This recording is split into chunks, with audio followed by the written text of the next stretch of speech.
Hey, welcome into the Stinkin Truth Podcast alongside Mike Evans. I am Mark Schlereth. Thank you so much for making us a part of your day. Make sure you mash down on that subscribe button. We're growing like a weed, so we thank you guys for that. We're going to do some special things here in the very near future, so stay tuned for that stuff. Mike, how are you, buddy? I'm great. We got a lot of stuff to get to. A lot of stuff. First week of preseason in the books, and already we're seeing the impact of injuries. And isn't it amazing? We spend this entire offseason talking about teams and what they're capable of doing, and all it takes is one big injury to really maybe change the fortunes of a team. Rashawn Slater with the Chargers. Landon Dickerson goes down for Philadelphia. I mean, just a reminder of how injuries, they're always out there lurking, aren't they? It seems so much more prominent now than it was in my time, and I have a theory about injuries in today's game. Okay. And why there are so many more. And it's the law of unintended consequences. Okay. So we no longer train like football players. We train like track athletes. We train in a different fashion. And I've always said this, there's no way to get in shape for football other than playing football. That's how you do it. You can have a baseline of cardiovascular fitness and strength and all those things. But until you start putting one man against another, until you start moving that way and developing those skills, like, you're not ready to play. And so in my time, and I don't mean to sound like the old guy with black socks, shouting at clouds, but in my time, we actually, practiced the entirety of the off season. We were out on the field working on our game. We were out in the field pushing on one another, doing one-on-ones, doing all these things, full speed, no pads, we used to say all the time. And we did that stuff all through the OTAs, all through the spring. As a matter of fact, when I got drafted by the Washington Redskins, I was there for the minicamp. Then I stayed. I lived in a hotel for 6 weeks, and 4 days a week we practiced. We went through drills. We went through all the team periods, all these things. And it was, jerseys and hats, but it was, working against one another, developing your football skills, working on one-on-ones and doing all that stuff. And that was part of the rules. And then I went home for a few weeks. Then I came back to training camp. And so there was a different way of doing things back in those days. And everybody asks, and I've had Roger Goodell ask me, how are we going to, eliminate some of these injuries? Well, you got to actually work on football stuff, like running 40s and, doing burpees and, working with bands. We're all doing bands. You got to move weight. You got to lift weights. You got to actually lean on one another. And part of what's underdeveloped in today's game is just the awareness, the proprioception skills, the kinesthetic awareness of moving against the guy and creating leverage and doing all those things. Leverage is not because I come off the ball and you come off the ball and it's me against you and I come, a foot underneath you. Like I used to get for this coaching staff would say things like, you got to stay lower here. And I'm like, no shit, right? Of course I know that I got to stay lower. How do you create leverage? Well, leverage is created through technique.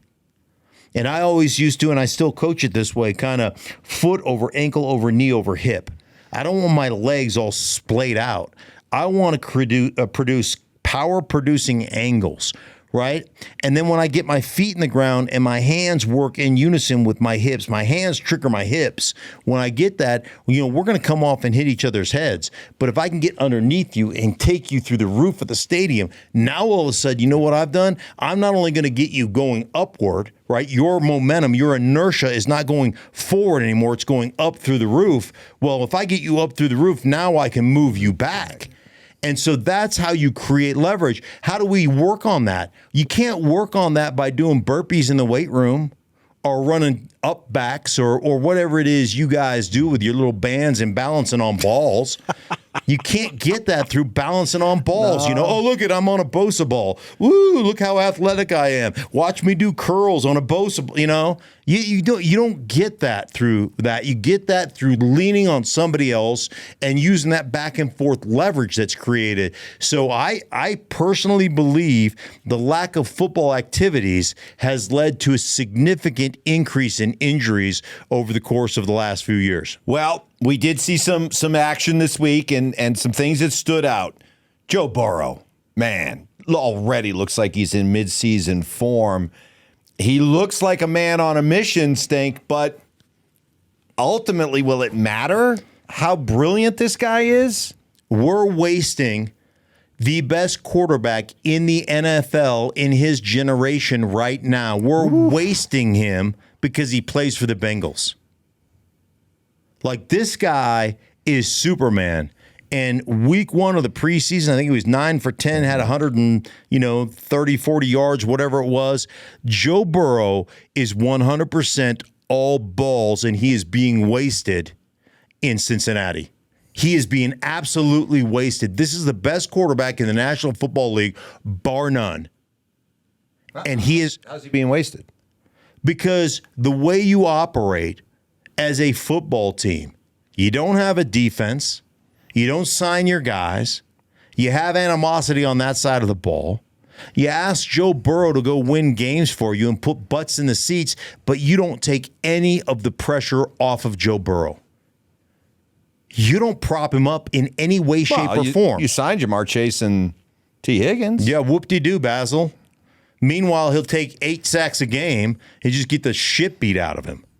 Like, you have got to be able to get under center and run the ball. You have got to be able to run the ball out of gun. You have got to be able to create your play action game off of that stuff. You have got to be able 15 times a game, if we've got 65 plays, to take Joe Burrow off the high dive. What you're asking, you remember the movie Old Back to School with Rodney Dangerfield? You're asking Joe Burrow to pull the triple Lindy off the high dive. I wonder if you were going to get that. Off the platform. Good pull. Every single game. Hey, Joe, go produce the triple Lindy. And by the way, his offensive coordinator said, we're just going to have to outscore people. A dude, in the first preseason game, you put up 27, and Philadelphia put 34 up, or whatever it was. Like, that's how the season went last year. You went 9-8, and you missed the playoffs. Just expect that kind of performance. Joe Burrow, I guarantee you, is going to be the top, if he's healthy, the top performing quarterback in football this year. And you know what? They'll be fighting for a wild card spot because of the way they're built and because of their belief system as an offense. They believe in going, hey, man, go out and win us a game. Go out and do it. And, man, I just don't believe in that style of football. You have to understand the value and the importance of the team aspect. And you always preached it, team. What are we going to do? How are we going to run the ball? What's our identity going to be? And to me, your identity is, hey, Joe, go win us a game. And that to me is piss poor management and piss poor coaching. That's what it is. Well, let's talk about another franchise that has distinguished itself for the way that it has conducted business over the years. That would be the Cleveland Browns. So Shedeur Sanders, who it certainly didn't seem like on draft day, Kevin Stefanski was a big fan of drafting Shedeur Sanders. They get him in the 5th round. They put him out there to start the preseason opener. You had plenty of Shedeur fans claiming that he was being set up to fail. But what do you know? He actually went out and played really well.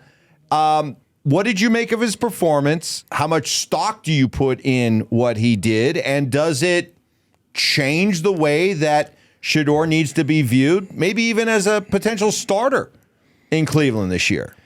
I think for a lot of people, it changes the way you view Shedeur Sanders. I don't know within that building where they are with Shedeur, but obviously he played really well against Carolina Panthers, first preseason game, got the start, and orchestrated. Now, it doesn't surprise me because I was one of the guys on this podcast and on national television and anywhere else they asked me that believed in Shedeur Sanders. And it's so funny to listen to evaluators because evaluators don't know jack shit about football. They really don't.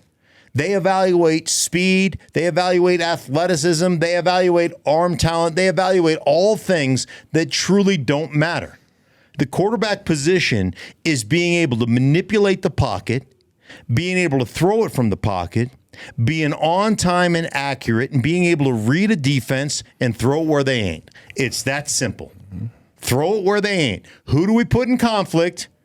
And when that guy jumps one, you throw it to the other. If he jumps the low route, you throw it to the high route. If he jumps the high route, you throw it to the low route. It really boils down to that level of simplicity. Mm-hmm. That's how football works. But what was amazing, and we can talk about the layered throws, the touchdowns that Shedeur threw, and he was exceptional.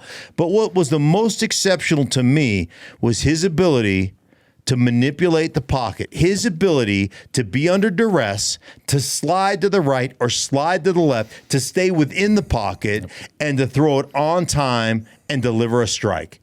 And he did it on a consistent basis.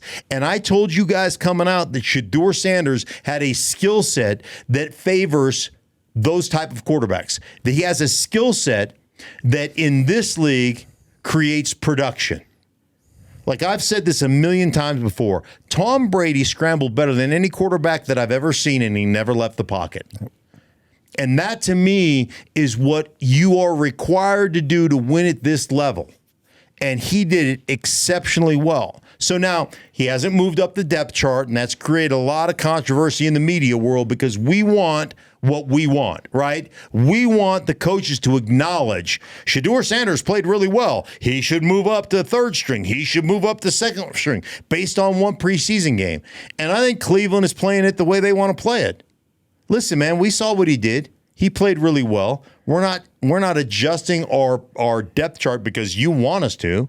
We're going to continue to do what we do, continue to develop all the quarterbacks we have in camp, and we'll see how it shuffles out after the second or third preseason game. All right, well, we're going to argue here because what harm would it do in coming out with a depth chart right after Shedeur played the way he played and acknowledging the way he played and moving him up a spot, moving him ahead of Dillon Gabriel, who did not play? I would think that we're talking about Cleveland. We're talking about the Browns. We're talking about a roster that has like 18 quarterbacks on it right now. We're talking about a franchise that probably should think about doing things differently. And maybe in changing the culture there, creating a sense of, competition.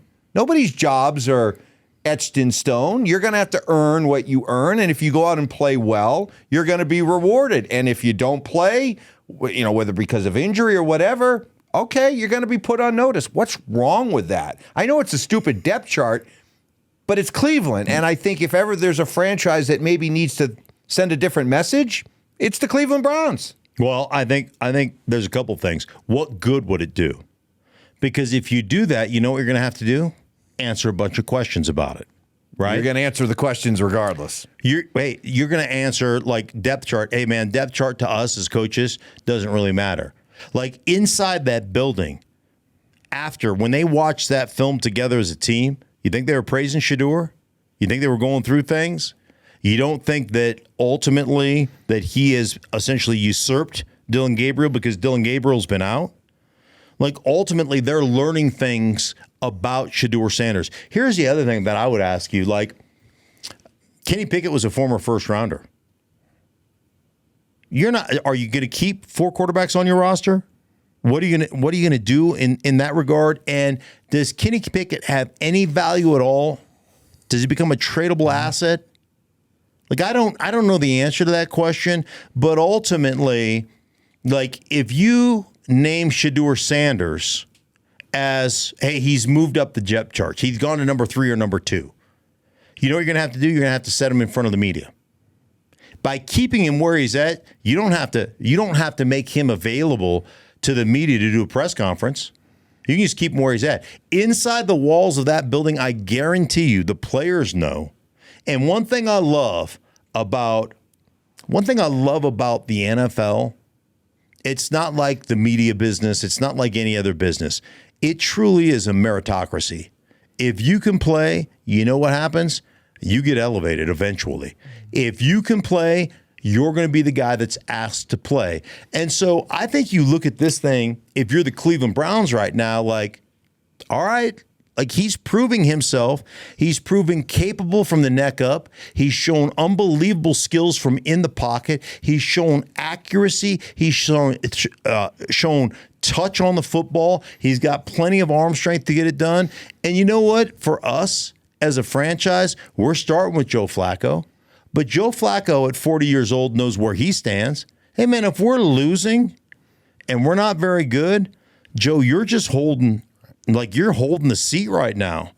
And we'll see who, cream rises to the top, so to speak. We'll see where that goes. But if we move him up at this particular point in time, then we've got to make him available. Then he's got to talk. Like, to us, there's no benefit in creating more of a circus than there already is. And there already is a circus. Yep. And that's where, to me, the Cleveland Browns are playing this the right way. Kevin Stefanski, by the way, has been NFL Coach of the Year, I believe, twice. So I think I will trust, like, his discernment and where he wants to put the depth chart at. All right, so now we're on the subject of young quarterbacks. If you're a Giants fan right now, you're starting to wonder a little unease about your franchise savior, Jaxson Dart, when you find out that he wasn't aware of New York tolls, an easy pass, and just blew through and racked up fines. I mean... kind of speaks to his acumen and decision making. No, I know. I think it's cute, right? Yeah, I mean, charming. It's charming. He's from Oxford, Mississippi. I'm sure they don't have tolls down there at Ole Miss, right? You're just blowing through things. These tolls, what does that matter? It's kind of like Bobby Boucher, My mama said, he didn't know about tolls. I'm sure the Giants will reach out to the whatever they are, the New Jersey, whatever it is, and say, hey, listen, our guy is from Mississippi, right? And they don't have tolls in Mississippi. How long did it take Eli to figure that all out? Right? You think, right? Probably took him a while, right? Yeah, give him a minute. Simple country boy. Right, exactly. So I tell you what, though, like Jaxson Dart was a guy that went out there and performed, and like if you're the Giants, and there was a lot of people that were on me about, well, listen, you know what you have in Jameis Winston, you know what you have in Russell Wilson. Like, if you know you're not going to be very good offensively, and let's face it, in that division, you've got Philadelphia, you've got Washington, like you've got the Cowboys. What are the odds you're going to compete for that division, especially with the schedule? I mean, it's a murderer's row. They've got like one of the toughest schedules in football. Why not just go with the growing pains and start Jaxson Dart from day one? So we'll see how he is in the second game, because he kind of lit it up in the first game. And, and so we'll see exactly what that looks like in the second game. But I don't know. You got to be pretty excited if you're a Giants fan about what Jaxson Dart produced. And ultimately, I don't care about toll booths. As long as you can read, the difference between cover 1 and cover 3, like, as long as you can read coverage and get the ball to the right guy. Like I said, I find it charming. Good old Jaxson Dart. Like, you didn't know. I don't know about all your, your strange ways frighten me. Like, he's like unfrozen caveman lawyer. Like, I don't know about these toll booth things. I find it kind of refreshing, if you will. All right. So while we're on the subject of cute, Pete Carroll at it again. He's always that youthful enthusiasm of Pete, and, he just does it a different way. So the Raiders video came out of them, dealing with the grind of camp. So they had coaches in laundry carts with, like, blocking dummies and stuff like that. Yeah. And they were jousting. They were like pushing the carts towards each other, stampeding horses, and Sir Lancelot's got his jousting stick out there, and that was their idea of fun. Oh man, Pete Carroll, man. Always a kid at heart, huh? Yeah, he is. He does have great energy. Now that's a little fugazi. That one, you come on. Like we're gonna have a little jousting championship, and especially after, like, you really. Now I think the game ended in a tie between them and Seattle, but you got worn out on the line of scrimmage. Like, one, you couldn't run the ball, and two, you couldn't defend the run. And that would, if I'm Pete Carroll, that would concern me, because that's what you've built your franchise on, right? Running the ball, setting up your play action stuff, taking pressure off your quarterback, and being able to defend the run so that you can play coverage behind it. So that would concern me to a degree, but there's nothing that, a friendly joust won't fix, right? So it does come down to, hey, it's fun in games if we're playing well and we're winning. If we're not, it's just stupid. It's kind of what's going on in Miami right now. right? I mean, remember last year, and I made fun of this last year incessantly, when Mike McDaniels came out and said, we haven't won a playoff game in 24 years, so we're starting all the meetings at 24 after the hour. Like, as a veteran player, if I was in that locker room, I would roll my eyes. Like, we're kidding, right? You're joking me about this. So, like, you think that is going to give us the reminder that, hey, come playoff time, I like those gimmicky things are exactly that. They're gimmicky. And listen, if you start playing really well and you do all those things, great. That's awesome. But do you really think showing up at 24 after the hour has any bearing on whether you win on Sunday or not? No, it's your ability to control the line of scrimmage. It's your ability to execute in the passing game. It's your ability to execute on defense.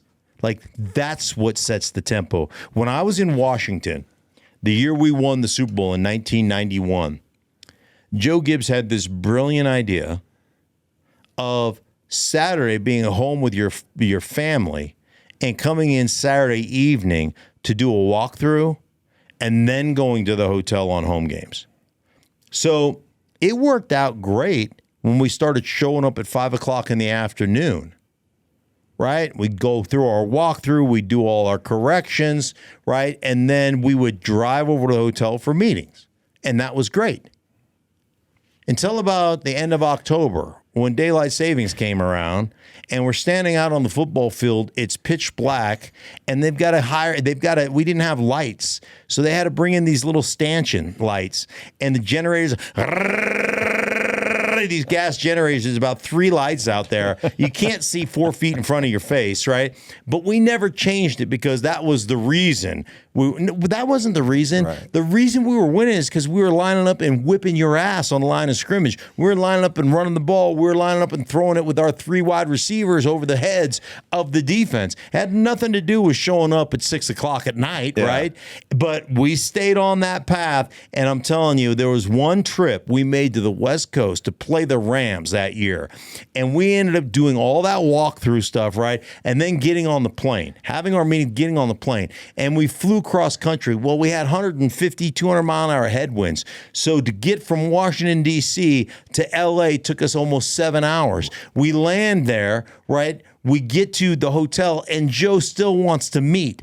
And it's literally 1 o'clock in the morning.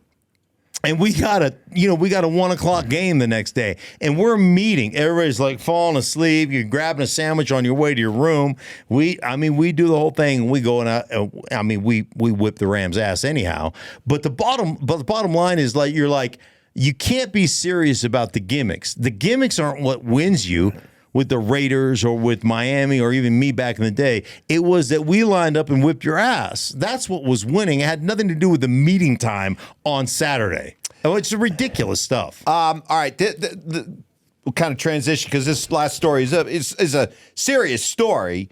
But I'll let you do with it what you will. The Nevada State Supreme Court has ruled in favor of Jon Gruden in his appeal against the NFL. That means that Gruden will get discovery and his day in court alleging that Commissioner Roger Goodell and the NFL improperly leaked his emails leading to his firing as Raiders head coach. I think I speak for most everyone out there that as long as it can be done in a fair way and he gets his day in court, and if he is found, I guess, innocent in a way that allows him back into the NFL, I think the NFL is better off if it has Jon Gruden in it. My question is that ever going to be allowed to happen when you're basically going after every NFL owner? I'm with you 100% that Jon Gruden in the NFL is good for the NFL. And I do think that Jon Gruden will be I do think he'll be reinstated to be an NFL coach. And then I think he'll get an opportunity. You do? Yeah, I think he's that good. And I think not only is he a really good coach, but he's good for the National Football League. And I think this whole thing is interesting. It came down at a time where everything was so about political correctness and the way we discuss things. And I haven't read all the transcripts, but I will say this: there was a way we used to talk when I came into the National Football League that is completely unacceptable, but it was the way it was. Like a lot of things, there's a lot of things with movies and with comedy and with everything else that we have gone through this transition, this kind of, quote, whatever you want to call it, the woke transition that has made all these things unacceptable. And ultimately, that's the way guys talked. Jon grew up in a time in the National Football League where it was talked about that way. You go back to Bountygate. Bountygate to me was total bullshit. But it was one of those situations where the league wanted to put its foot down, and this was the best way to do it. And you start getting transcripts of the way guys talk back in the day. Great. I remember their defensive coordinator, he would talk about, attacking the head of the snake and like stuff like we used to talk about scrambling dudes' brains and going hunting cartilage and, all that kind of stuff. And there was no malicious intent. You weren't trying to injure guys. I would never intentionally try to injure anybody.